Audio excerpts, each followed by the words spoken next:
Stow-on-the-Wold, the timeless market town of the Cotswolds. Stow-on-the-Wold, perched at over 800 feet above sea level, is the highest town in the Cotswolds, with sweeping views across rolling hills, honey-coloured stone buildings, and a rich history that spans centuries. It stands as a living monument to rural England's storied past.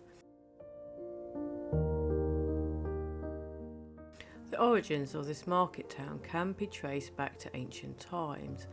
The area was first settled during the Iron Age and later by the Romans, who constructed a network of roads across the Cotswolds to link military and trade outposts. Stow's location, where the Roman Fossway intersects with several other important routes, made it a natural meeting point. This strategic advantage helped Stow's development into a major market town during the medieval period. By the 12th century, King Henry I had granted Stow the right to host regular markets. Its economy was fuelled by the wool trade, the so-called Cotswold's gold. The high, windswept fields around Stow were ideal for raising sheep. The town's hilltop location provided a secure place to gather traders. Annual sheep fairs in Stow were once among the largest in England, with up to 20,000 sheep reportedly sold in a single day. The wealth generated by this trade can still be seen in the solid stone townhouses, grand inns, and elaborate church architecture that defined the town centre. The town square, which remains the social and commercial hub of Stow, is lined with historic inns, tea rooms, and antique shops. Dominating the town skyline is St Edward's Church. A structure of spiritual resonance has its historical significance. Built largely between the 13th and 15th century, it stands on the site of an original Saxon church, believed to have been made of wood. The church's exterior showcases a harmonious blend of architectural style. Its tall tower, completed in the 15th century, was likely funded by the wealthy wool merchants as a symbol of pride and spiritual devotion. The tower's height made it a landmark for travellers. Yet the church's most famous features is undoubtedly its north door, flanked by two ancient yew trees. The trees' roots appear to flow into the stonework, giving the doorway an almost mythic aura. Visitors remark on the resemblance to something from a fantasy world, and indeed many believe this doorway inspired the doors of Durin from Lord of the Rings. While there is no evidence that ties Tolkien directly to the site, he was known to have visited the Cotswolds, and parallels are difficult to ignore.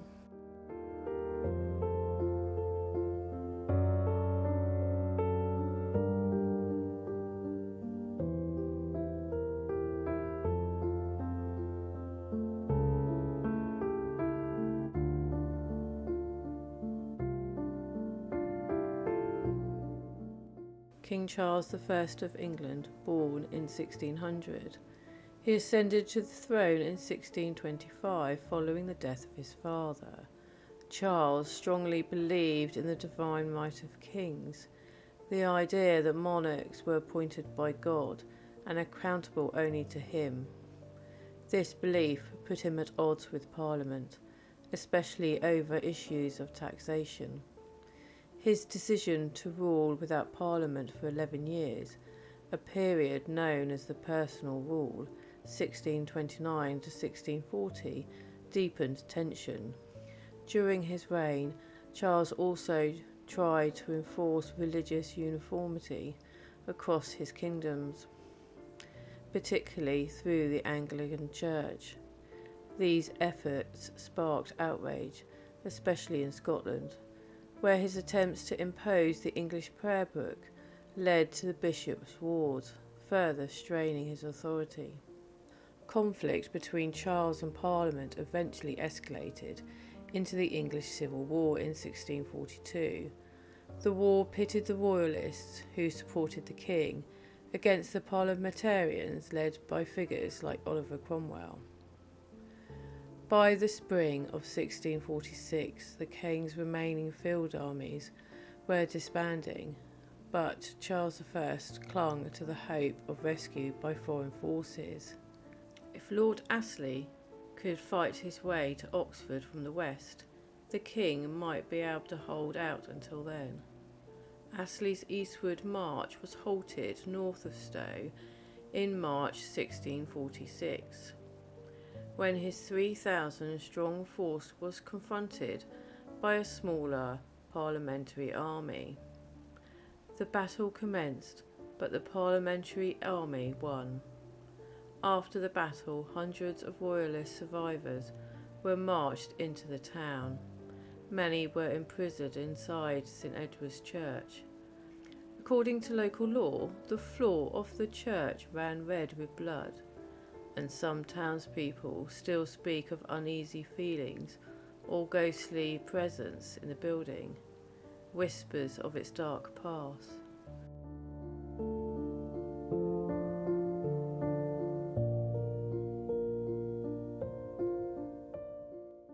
A plaque within the church commemorates this event, serving as a sobering reminder of the town's place in the national bloody path to parliamentary democracy. This was the last battle of the First Civil War. With this defeat, the king had lost his last field army, and the end of the war was in sight. King Charles finally surrendered in May 1646. After years of conflict, King Charles was captured, tried of treason, and ultimately executed on January 30th, 1649. His death marked a turning point in English history, leading to the temporary abolition of the monarchy. His son, King Charles II, would eventually restore the monarchy in 1660.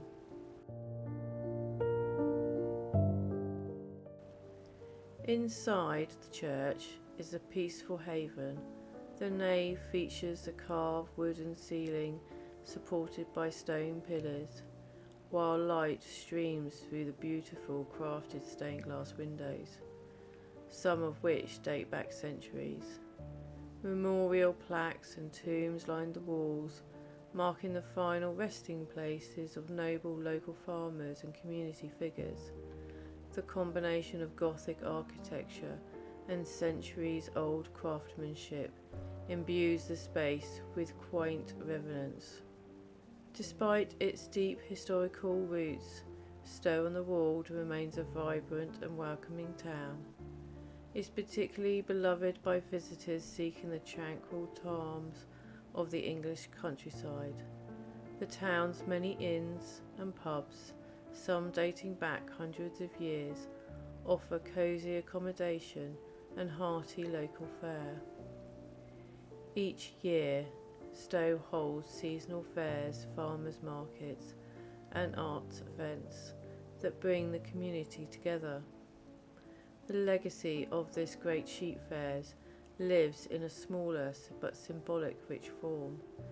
Visitors also enjoy walks around the surrounding countryside, with footpaths leading to other charming Cotswold villages. Yet through its evolution, St Edward's Church remains the soul of the town, not simply as a relic of the past, but as a place of active worship, a community gathering. It's still used for Sunday services, weddings and concerts and local events. Its bells continue to ring out across the town, just as it has for centuries. Stow-on-the-Wold is more than just a postcard perfect market town. It is a place where the past and present coexist with remarkable harmony. From the ancient yews of St Edward's Church to the weathered stones on the market square, every corner of Stow tells a story. It's a town shaped by war and worship, trade and tradition, myth and memory. Whether you come for the history, the architecture or the peaceful beauty of the Cotswolds, one thing is certain, a visit to Stow-on-the-Wold lingers long in the heart. Thanks for watching, and if you enjoyed this video, please like, subscribe and hit the notification bell so you never miss any future content. And if you would like to support the channel even more, then think about becoming a member. It really helps me keep creating great videos. And until the next time, stay safe.